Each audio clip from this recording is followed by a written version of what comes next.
आपका हमारे चैनल में एक बार फिर से स्वागत है। और आज हम कंप्यूटर एप्लीकेशन की सीरीज में इंट्रोडक्शन टू HTML का तीसरा पार्ट आपके लिए लेकर आए हैं। और इसके अंदर जो मैंने टॉपिक कवर किया हुआ है, या नीचे ध्यान से देखिए, पहला टॉपिक मैंने कवर किया है इसके अंदर attributes of body tag. Second है हमारा लाइन ब्रेक, जिसको BR टैग कह सकते हैं। तीसरा है पैराग्राफ टैग, ये P से आइडेंटिफाई करते हैं इसको। और लास्ट टॉपिक हमारा आज का है HTML कमेंट का, है ना। अब इसको हम थोड़ा डिटेल से देखते हैं। प्यारे बच्चों, यहाँ पे ध्यान से देखिए तो लिखा है एट्रीब्यूट्स ऑफ बॉडी टैग, और इसके अंदर मैंने इसको 3 पार्ट्स में डिवाइड किया है। इधर एट्रीब्यूट लिखा है, एक्सप्लेनेशन है, और इधर एग्जाम्पल का पोर्शन है ना। तो इसका हमारे बॉडी टैग का जो पहला एट्रीब्यूट होता है, फर्स्ट होता है, उसका नाम होता है बैकग्राउंड एट्रीब्यूट। अब यहाँ से ध्यान से देखिए, this attribute use to specify URL which pointing to an image, the image is tiled across the browser window as background for the document, है ना। अगर आप अपने वेब पेज के बैकग्राउंड में कोई पिक्चर अप्लाई करना चाहते हैं, कोई इमेज आप चाहते हैं कि उसके बैकग्राउंड में कोई इमेज डिस्प्ले हो जाए, जैसे हम अपने डेस्कटॉप में कभी कभी पिक्चर अप्लाई करते हैं, उसी तरीके से आप ये चाहते हैं कि आपका जो वेब पेज आपके सामने डिस्प्ले हो, उसके बैकग्राउंड में पिक्चर लग के आए, तो वहां पे आप ये बैकग्राउंड एट्रीब्यूट आप यूज कर सकते हो। देखिए एग्जांपल में ध्यान दीजिए जरा, यहाँ पे देखिए मैंने लिखा हुआ है body background equal to abc.jpg, है ना। तो ये बॉडी क्या है? बॉडी हमारा एक टैग है और उसके अंदर मैंने यूज किया है बैकग्राउंड एट्रीब्यूट को, और इसके अंदर हमने abc.jpg पिक्चर को अप्लाई किया हुआ है ना। बच्चों एक बात हमको बहुत ध्यान रखना है कि abc.jpg जो पिक्चर का आप URL देंगे वो केस सेंसिटिव होता है। इसका URL हमको बहुत ध्यान से देना है ना। तो सबसे अच्छा तरीका ये होता है कि उसकी प्रॉपर्टी में जाके, और प्रॉपर्टी में जाके उसका जो URL है उसको कॉपी करके लाके यहाँ पे पेस्ट कर दें, जिससे आगे चल के कोई प्रॉब्लम नहीं होती है ना। क्योंकि अगर इसमें गलती से स्पेस भी आ गया या एक भी लेटर कैपिटल या स्मॉल हो गया, तो आगे चल के हमें प्रॉब्लम क्रिएट करेगा। वो हमारे स्क्रीन, हमारा जो वेब पेज होगा उसके बैकग्राउंड में उसको डिस्प्ले नहीं करता है ना। अच्छा, सेकंड जो हमारा एट्रीब्यूट होता है इसके अंदर, वो है BG कलर का। देखिए, this attribute is use to set the colour of the background. ये BG कलर क्या करता है कि हमारा जो वेब पेज होता है उसके बैकग्राउंड का कलर चेंज कर देता है ना। तो यहाँ पे देखिए मैंने लिखा है body BG colour equal to blue. मतलब क्या करेगा कि जो हमारा बॉडी है, जो हमारे वेब पेज का जो व्हाइट एरिया आपको डिस्प्ले हो रहा है, उसका कलर ये ब्लू कलर में चेंज कर देगा, है ना। या इसको आप ऐसे भी लिख सकते हो, body BG colour equal to, ये हेक्साडेसिमल का कोड होता है RGB का हमारा, ये कोड भी डाल सकते हैं। चाहे आप ऐसे ब्लू कर दें और चाहे उसकी जगह पे हेक्साडेसिमल कोड को अप्लाई करें, दोनों कंडीशन में हमारे बैकग्राउंड का कलर चेंज हो जाएगा। बच्चों नेक्स्ट टॉपिक हमारा देखिए इसके अंदर का text. This attribute is use to set the colour of the text. मतलब क्या हुआ कि जैसे आपका बैकग्राउंड है, बैकग्राउंड के अंदर आपने कुछ भी टेक्स्ट वगैरह लिखा होगा जो आपके फ्रंट पे डिस्प्ले करेगा, आप उस टेक्स्ट का कलर चेंज करना चाहते हो, तो टेक्स्ट का कलर चेंज करने के लिए हमको क्या करना है, बॉडी के अंदर हमको यूज करना है टेक्स्ट एट्रीब्यूट को। आपने क्या लिखा, body text equal to purple. इसका मतलब ये हुआ कि जो पैराग्राफ आपने लिखा हुआ है, टाइप किया है, उसका कलर ये पर्पल कलर में चेंज कर देगा, है ना। या और कैसे लिख सकते हैं, या आप ऐसे लिख सकते हो कि body text equal to hexadecimal code लिख दीजिए पर्पल का, है ना। इस कंडीशन में भी आपका जो टेक्स्ट है, आपके वेब पेज का जो टेक्स्ट है, उसका कलर वो पर्पल में चेंज कर देगा। नेक्स्ट एट्रीब्यूट होता है हमारे बॉडी टैग का। बच्चों यहाँ पे ध्यान से देखिए, left margin. So this attribute is use to set the left hand margin, है ना।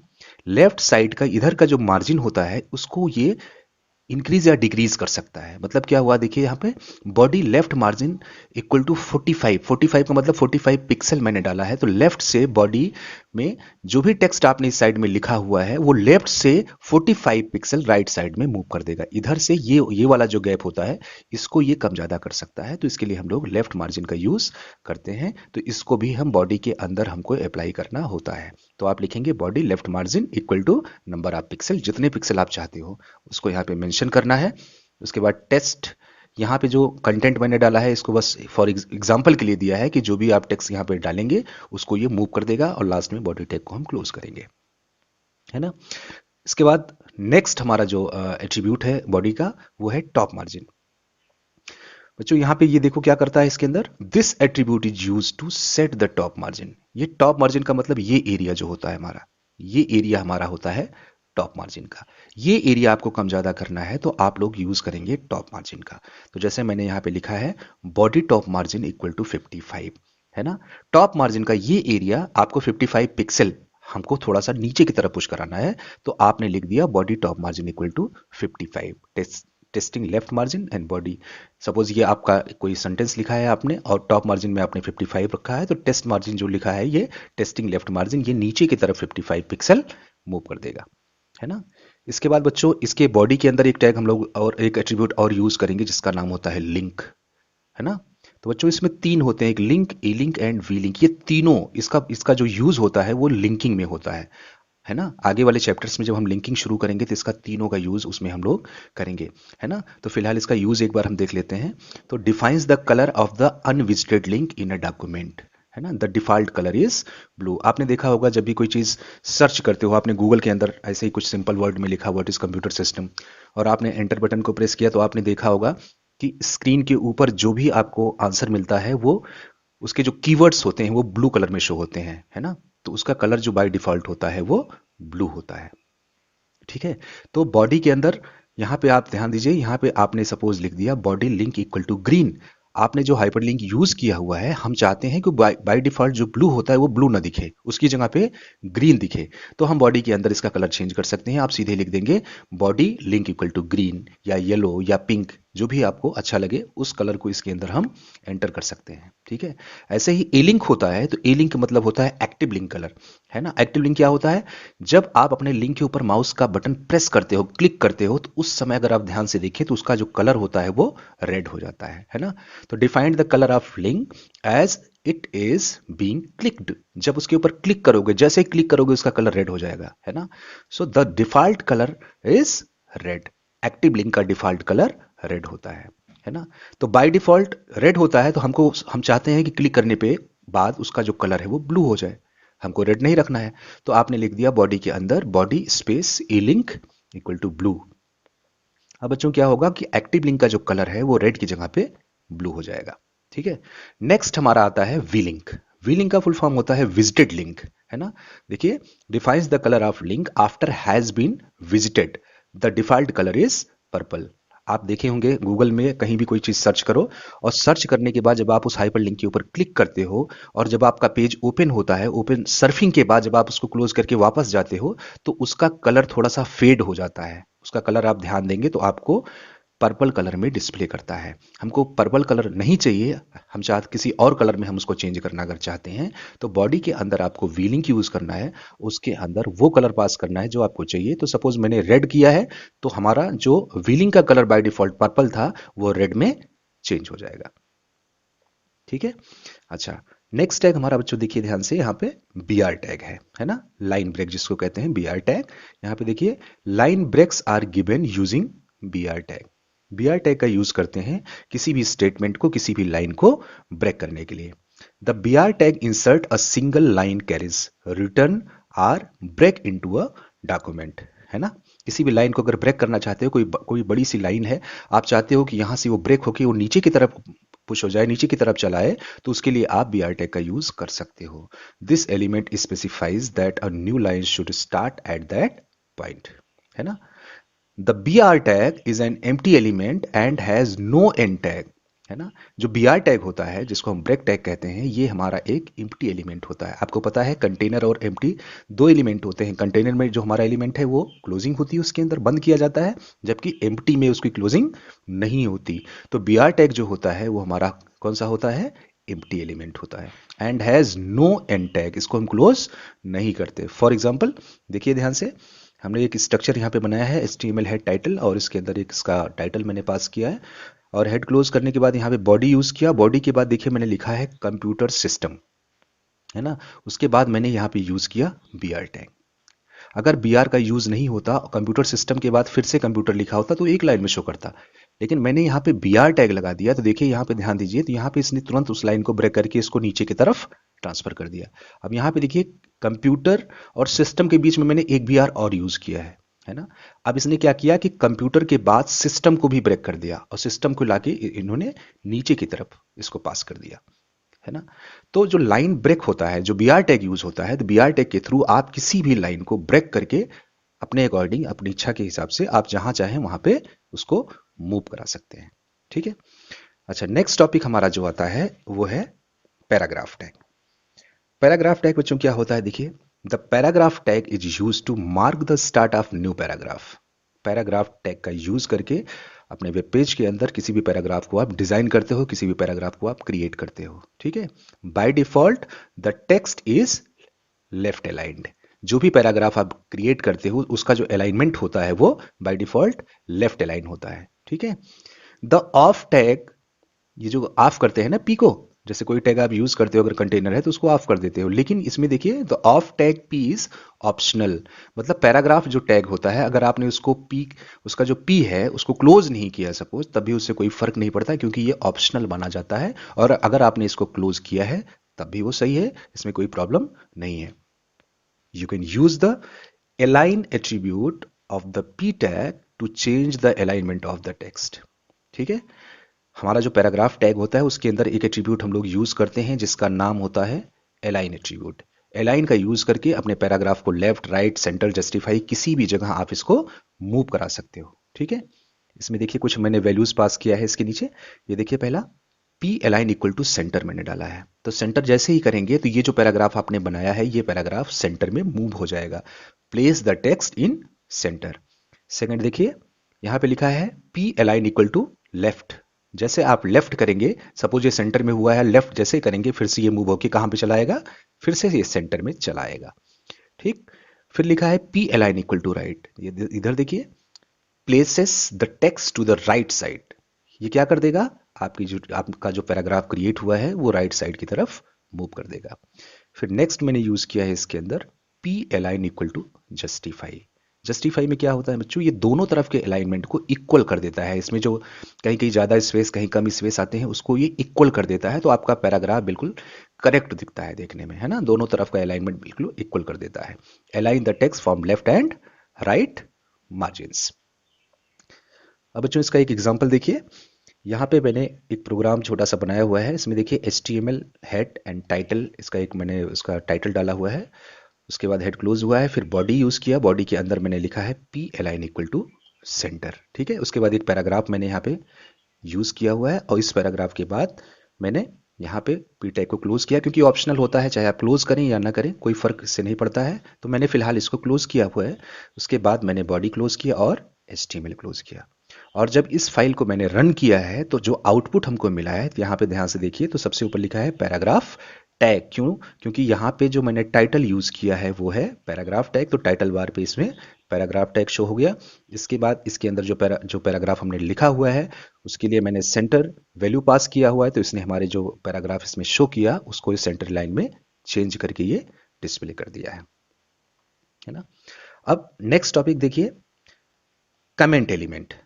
अब इसको ध्यान से देखिएगा। Comment is a statement which is not displayed on browser window.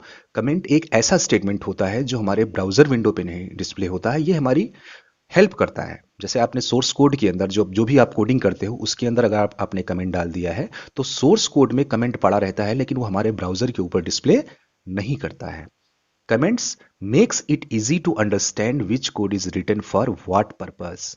जो कमेंट क्या करता है कि जो टैग जो भी एट्रीब्यूट्स आपने यूज किया है वो क्यों लिखा है, उसका पर्पस क्या है, वो आपके लिए बहुत हेल्पफुल होता है ना। या किसी और के लिए आपने कोडिंग किया हुआ है, किसी और के लिए आपने प्रोग्राम बनाया हुआ है, तो सपोज उसके अंदर आपने कमेंट यूज किया है, तो कमेंट के थ्रू वो बहुत इजीली समझ सकता है कि वो पर्टिकुलर टैग या वो पर्टिकुलर एट्रीब्यूट आपने यूज क्यों किया है ना। सो कमेंट में बी सिंगल लाइन और इट में बी मल्टीपल। तो कमेंट को एक सिंगल लाइन में भी आप पास कर सकते हैं या डिफरेंट लाइन में भी उसको पास किया जा सकता है। अब देखिए यहाँ पे एक एग्जांपल हमने लिखा हुआ है। यहाँ पे HTML हेड टाइटल मैंने दिया है, टाइटल में पैराग्राफ टैग यूज किया गया है। अब इसके अंदर देखिए यहाँ पे मैंने एक पैराग्राफ फिर से यूज किया और पैराग्राफ के नीचे मैंने यहाँ पे कमेंट को यूज किया है। एक्सप्लेनेशन मार्क के बाद 2 बार डैश लगाया है और यहाँ भी इसके बाद मैंने लिखा दिस इज अ कमेंट। उसके बाद 2 बार डैश लगाने के बाद मैंने इसको बंद कर दिया। ठीक है। इसके बाद बॉडी क्लोज, HTML क्लोज। अब देखिए इस प्रोग्राम को जब रन किया गया तो यहाँ पे तो पैराग्राफ टैग दिखा रहा है, लेकिन इसके अंदर दिस इज अ पैराग्राफ के बाद ये वाली लाइन इसने डिस्प्ले नहीं किया, क्योंकि इस लाइन को क्या करता है कमेंट को हमारा जो ब्राउज़र है वो इग्नोर कर देता है, उसको डिस्प्ले नहीं करता है। कमेंट आपका सोर्स कोड में तो रहेगा लेकिन हमारे वेब ब्राउज़र के अंदर डिस्प्ले नहीं करता है ना। तो बच्चों इसको मैंने एक लाइव प्रोग्राम यहाँ पे बनाया हुआ है, इसको देख लीजिए कैसे होता है ये। यहाँ पे एक प्रोग्राम मैंने ऐसे ही टाइप करके बनाया है आपके लिए। यहाँ पे देखिए HTML हेड टाइटल मैंने यूज़ किया है, टाइटल के बाद हेड क्लोज किया है। बॉडी के अंदर मैंने अभी इसमें बैकग्राउंड यूज़ किया है, बॉडी का जो एट्रीब्यूट होता है बैकग्राउंड, इसको मैंने यूज़ किया है। और इसके अंदर मैंने एक पिक्चर यूज़ किया है, उस पिक्चर का जो नाम है वो ध्यान से देखिए, ये इसमें लिखा है JPG पिक्चर है हमारी, इस पिक्चर को मैंने यूज़ किया है ना। और उसके अंदर उसका जो लेफ्ट मार्जिन मैंने रखा है वो 80 पिक्सल रखा है, और टॉप मार्जिन जो रखा है मैंने 123 पिक्सल को मैंने रखा है, और जो टेक्स्ट का कलर रखा है वो है रेड। ठीक है। अच्छा, इसके और नीचे आते हैं तो मैंने P लिखा है, P align equal to centre कर दिया है। अलाइन का मतलब क्या हुआ, अलाइनमेंट चेंज करेगा, मतलब ये हमारा जो पैराग्राफ मैंने लिखा हुआ है इसका जो कंटेंट है ये, इसको लेफ्ट से ये सेंटर की तरफ मूव कर देगा। उसके नीचे फिर से एक देखिए इसमें एक कमेंट यूज हुआ है। कमेंट आपको पता है कि कमेंट जो है वो हमारे ब्राउजर में डिस्प्ले नहीं करता है। उसके बाद मैंने बॉडी क्लोज कर दिया और HTML को क्लोज किया हुआ है ना। अब यहाँ पे इस प्रोग्राम को हम अगर हम रन करके देखते हैं तो यहाँ पे देखिए ये फाइल हमने बनाया था लेक्चर 1 के नाम से, और ये देखिए इसमें हमारे स्क्रीन के ऊपर ये रन हो गया है। और रन होने के बाद ये पीछे जो मैंने वहाँ पे बैकग्राउंड में इमेज लगाई थी वो पूरी पूरी पिक्चर यहाँ पे शो हो रही है, और जो कंटेंट मैंने लिखा था, जो टेक्स्ट मैंने लिखा था वो हमारे सामने यहाँ पे डिस्प्ले हो रहा है, और उसका कलर था रेड, तो इसने हमारे इस कलर को रेड में चेंज कर दिया है। इस तरीके से इसने इसमें डिस्प्ले कर दिया। और अच्छा, जो कमेंट मैंने पास किया था उसके नीचे जो कमेंट मैंने लिखा हुआ था, उसने कमेंट हमारे ब्राउजर ने उस पर्टिकुलर कमेंट को इग्नोर कर दिया, कमेंट को डिस्प्ले नहीं किया है ना। अच्छा, अगर यहाँ पे ये जो पॉइंट्स लिखे हैं जैसे 80 मार्जिन है लेफ्ट मार्जिन, अगर हम यहाँ पे 180 पिक्सल कर देते हैं और इसको सेव करके एक बार फिर से हम यहाँ पे आते हैं और अपने ब्राउजर में आके इसको हम रिफ्रेश करते हैं, है ना, तो ये लेफ्ट मार्जिन हमारा जो है ये थोड़ा सा और आगे की तरफ इंक्रीज हो गया है ना। तो जैसे जैसे आप लेफ्ट मार्जिन या टॉप मार्जिन के पिक्सल्स को बढ़ाएंगे वो आगे की तरफ मूव होगा, है ना। कम कर देंगे, लेफ्ट मार्जिन को कम करेंगे तो ये इधर की तरफ आएगा, है ना। बढ़ाएंगे तो ये राइट साइड की तरफ पुश हो जाएगा। ऐसे ही टॉप मार्जिन को आप घटा या बढ़ा सकते हैं। ठीक है बच्चों, तो यहाँ पे ये हमारी ये कंप्लीट कोडिंग थी। अच्छा, एक चीज़ और बहुत ध्यान से देखना है हमको, जब भी आप बैकग्राउंड के अंदर यहाँ पे पिक्चर का नाम डालें तो एक चीज़ बहुत ध्यान रखना है कि पिक्चर का हमेशा URL पेस्ट करना चाहिए। नहीं तो अगर आप हाथ से टाइप करेंगे तो हो सकता है कि कहीं बीच में स्पेस आ जाए, या कोई लेटर आप कैपिटल में है या स्मॉल में हो गया, गलती से स्मॉल लेटर में है वो कैपिटल में आपने टाइप कर दिया, तो वो पिक्चर आपकी स्क्रीन के ऊपर डिस्प्ले नहीं करेगा। तो इसलिए सबसे अच्छा तरीका ये होता है कि अगर कोई पिक्चर है स्क्रीन के ऊपर तो उसके ऊपर बस आप ऐसे क्लिक करके राइट क्लिक करिए, और राइट क्लिक करने के बाद प्रॉपर्टी में चले जाइए, और प्रॉपर्टी में जाने के बाद सिक्योरिटी टैब मिलेगा, और यहाँ से ये पूरा पूरा पाथ ऐसे आप कॉपी कर लीजिए, है ना। इसको कॉपी करिए, और कॉपी करने के बाद आप सीधे यहाँ आके अपने बैकग्राउंड के सामने राइट क्लिक करके पेस्ट कर देंगे, तो इसमें क्या होगा, उसका पूरा पाथ कॉपी हो जाएगा, है ना। तो पिक्चर में कोई प्रॉब्लम नहीं होगी, वो तुरंत आपके स्क्रीन के ऊपर डिस्प्ले कर देगा और सही पोजीशन पे वो दिखाएगा भी। ठीक है। अच्छा, ये तो हो गया हमारा बैकग्राउंड का पोर्शन। अच्छा, अगर बैकग्राउंड की जगह पे हम उसका कलर चेंज करना चाहते हैं, सपोज अभी हम इसको हटा के यहाँ पे हम यूज कर लेते हैं BG कलर को। हमने यहाँ पे टाइप किया BG कलर, इक्वल साइन मैंने करके कर दिया यहाँ पे ब्लू कर दिया। उसके बाद अब इसको हम रन करके चेक करते हैं एक बार। अब यहाँ पे अगर हम ध्यान दें, अब देखिए पीछे का जो हमारा कलर था वो चेंज हो गया। तो बैकग्राउंड क्या करता है, बैकग्राउंड जो है किसी भी पिक्चर को अप्लाई कर सकता है आपकी स्क्रीन के ऊपर, है ना। और अगर आप पीछे का बैकग्राउंड कलर चेंज करना चाहते हैं तो चेंज करने के लिए हम वहां पे क्या यूज करते हैं बच्चों, ध्यान दो, यहाँ पे हम यूज करते हैं BG कलर का, है ना। तो ये बैकग्राउंड और BG कलर हमारे वेब पेज के लिए बहुत ज्यादा इंपॉर्टेंट होता है। इसका यूज करके हम ना पीछे का बैकग्राउंड या तो कलर चेंज कर सकते हैं या तो उसका उसमें पिक्चर को अप्लाई कर सकते हैं। मुझे लगता है समझ में आ गया होगा ये पोर्शन, है ना। अच्छा, तो बच्चों आज हमने इस वीडियो के अंदर ये सारे टॉपिक कवर किए थे। ये बॉडी का जो बहुत ज़्यादा यूज़ होता है किसी भी वेब पेज को क्रिएट करने के लिए, तो बॉडी के अंदर जितनी भी एट्रीब्यूट्स हैं वो बहुत ज़्यादा इंपॉर्टेंट होते हैं। और